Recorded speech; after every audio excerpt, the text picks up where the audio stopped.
प्रणाम करने से क्या होता है? तो आपको प्रमाण भी हम देते हैं आज। एक ऋषि हुए मरकंडू ऋषि, आपने नाम सुना होगा मार्कंडेय ऋषि का, जो चिरंजीवियों में से एक हैं, आज भी जीवित हैं। तो मरकंडू ऋषि के जो पुत्र हुए मार्कंडेय ऋषि भगवान शंकर के वरदान से प्राप्त हुए। उनकी आयु बहुत कम थी। अब एक दिन ऐसा आया कि वो 2 दिन के पश्चात उनकी मृत्यु होने वाली थी, वो मरने वाले थे। मरकंडू ऋषि बड़े परेशान हुए, अब ये 2 दिन बाद मर जाएगा, मैं क्या करूंगा, मैं कैसे जीऊंगा। तो क्या किया इन्होंने, रास्ते में ले जा करके जितने ऋषि महात्मा आते सबको प्रणाम करवाते। अब जितने संत महात्मा आते खूब आशीर्वाद देते। चलते चलते उसी बीच में सनकादिक ऋषि आ गए और सनकादिक ऋषियों ने आशीर्वाद दे दिया, चिरंजीवी भव। मरकंडू ऋषि ने कहा, महाराज जिस बालक को आप चिरंजीवी होने का आशीर्वाद दे रहे हैं, ये 2 दिन बाद मर जाएगा। सनकादिक ऋषियों ने कहा, पहले क्यों नहीं बताया? कहा, अब आप आशीर्वाद दे दिए, अब आप जानो क्या करोगे क्या नहीं करोगे, या तो आपका आशीर्वाद झूठा हो जाए या तो ये बालक बच जाए। सनकादिक ऋषियों ने कहा, कोई बात नहीं, मुझ पर छोड़ दो। सनकादिक ऋषि लेके पहुंचे ब्रह्मा जी के पास। ब्रह्मा जी को मार्कंडेय ऋषि ने प्रणाम किया, ब्रह्मा जी ने भी आशीर्वाद दे दिया, चिरंजीवी भव। सनकादिक ऋषियों ने कहा, सरकार आप जिसको चिरंजीवी होने का आशीर्वाद दे रही है 2 दिन बाद मर जाएगा। तो ब्रह्मा जी ने कहा, हमें क्यों फंसाया, पहले क्यों नहीं बताया? तो सनकादिक ऋषियों ने कहा, हम भी फंसे थे इसलिए आपको भी फंसाया। ब्रह्मा जी ने कहा, कुछ तो करना पड़ेगा। ब्रह्मा जी लेकर के गए भगवान विष्णु के पास।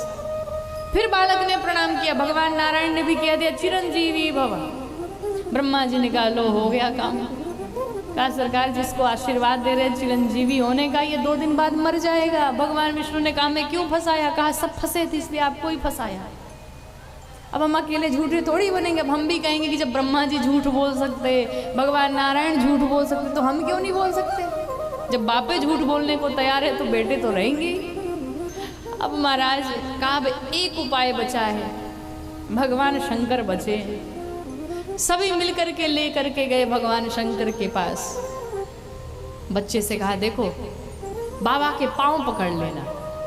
और मार्कंडेय ऋषि ने बाबा के पांव को पकड़ लिया, जाकर के दंडवत हो गया, लगे रोने जोर जोर से। भगवान शंकर को बड़ी दया आ गई, बालक है बेचारा बड़ा रो रहा है। भगवान शंकर ने प्रेम में आकर के आशीर्वाद दे दिया, चिरंजीवी भव। सभी ने कहा, सरकार जिसको आशीर्वाद दे रहे हैं चिरंजीवी होने का, कल ही सुबह मर जाएगा ये। बाबा ने कहा, पहले क्यों नहीं बताया, क्यों फंसाया? सब ने कहा, सरकार हम सब फंसे थे, बस आप ही बचे थे, इसलिए आपको भी फंसाया, अब आप जानो क्या करना है। बाबा ने कहा, ये बालक तो मेरा ही दिया हुआ वरदान है। और भगवान ने आशीर्वाद दिया जो चिरंजीवी होने का। भगवान ने कहा, इस वाणी को मैं सत्य करूंगा। और भगवान ने मार्कंडेय ऋषि को जो चिरंजीवी होने का आशीर्वाद दिया, भगवान शंकर ने उसे सत्य करके दिखाया। जो बालक कल प्रातः काल होने के बाद वो मरने वाला था, वो बालक आज इस कलिकाल में भी, इस कलयुग में भी जीवित है। जो कल सुबह ही मरने वाला था वो आज भी जीवित है। अब आप विचार कर लीजिए प्रणाम के कितने लाभ होते हैं। आप किसी अपने दुश्मन को भी कहिए ना, भाई साहब प्रणाम, तो वो भी ये नहीं कहेगा मर जाओ, वो भी यही कहेगा जाओ खुश रहो, चाहे गुस्से में कह दे। लेकिन भूल से भी कोई नहीं कहेगा कि तुम्हारा विनाश हो जाए, तुम मर जाओ, कोई नहीं कहेगा महाराज। मजाक में भी किसी को कहो ना भाई साहब प्रणाम, तो भी कहेगा खुश रहो खुश रहो, और लोग खुश भी हो जाते हैं। तो अपना क्या जाता है प्रणाम करने में। तो बच्चों को संस्कारवान बनाइए, संस्कारों से जोड़िए, अपनी संस्कृति से जोड़िए, बच्चों को खूब पढ़ाइए, आगे बढ़ाइए, लेकिन संस्कारों के साथ साथ। भगवान राम सबको प्रणाम करते, प्रातः काल उठ जाते। सबसे पहले जब आप प्रातः काल उठिए तो सबसे पहले आंख खोलते ही अपने हाथों का दर्शन करिए। कराग्रे वसत लक्ष्मी, कर मध्य सरस्वती, कर मूले वसत गोविंदम, प्रभाते कर दर्शनम। सबसे पहले हाथों का दर्शन करिए। भगवान राम को, भगवान नारायण को, जो भी आपके इष्ट हो उनको धन्यवाद करिए। क्यों?